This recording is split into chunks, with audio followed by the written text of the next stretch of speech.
मन को नियंत्रित करना कोई जादू या चालाकी नहीं है। यह मानव मन की गहराई को समझने की कला है और यही इसे रोमांचक बनाती है। इंसान का दिमाग बाहर से मजबूत दिखता है, लेकिन अंदर से वह डर, अहंकार, असुरक्षा और चाहतों से चलता है। जब तुम किसी से सीधे टकराते हो, उसकी बात काटते हो या उसे गलत साबित करने की कोशिश करते हो, तो उसका दिमाग तुरंत रक्षा मोड में चला जाता है। वहां न तर्क काम करता है, न समझदारी। लेकिन जैसे ही तुम शांत होकर उसकी बात सुनते हो, बिना टोके, बिना जज किए, उसका मन धीरे धीरे खुलने लगता है। उसे लगता है ये मुझे समझ रहा है, और यहीं से उसका दिमाग तुम्हारे हाथ में आने लगता है। अब खेल शुरू होता है भावनाओं को नाम देने से।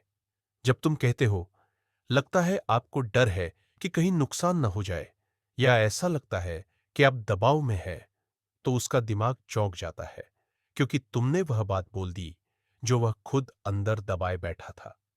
यह सुनते ही उसका भावनात्मक तूफान शांत होने लगता है और वह खुद ही ज्यादा बोलने लगता है।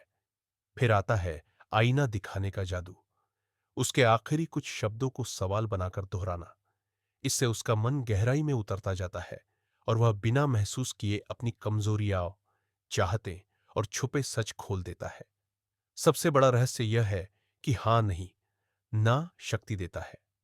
जब तुम सामने वाले को ना कहने की आजादी देते हो, तो उसे नियंत्रण का एहसास होता है, और वही इंसान तुम्हारी बात सुनने के लिए तैयार हो जाता है।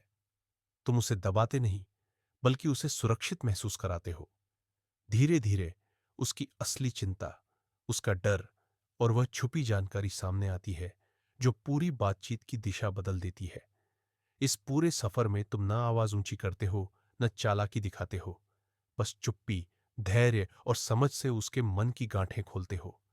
यही असली मन नियंत्रण है, जहां तुम किसी को मजबूर नहीं करते, बल्कि उसके दिमाग को खुद तुम्हारे साथ चलने देते हो।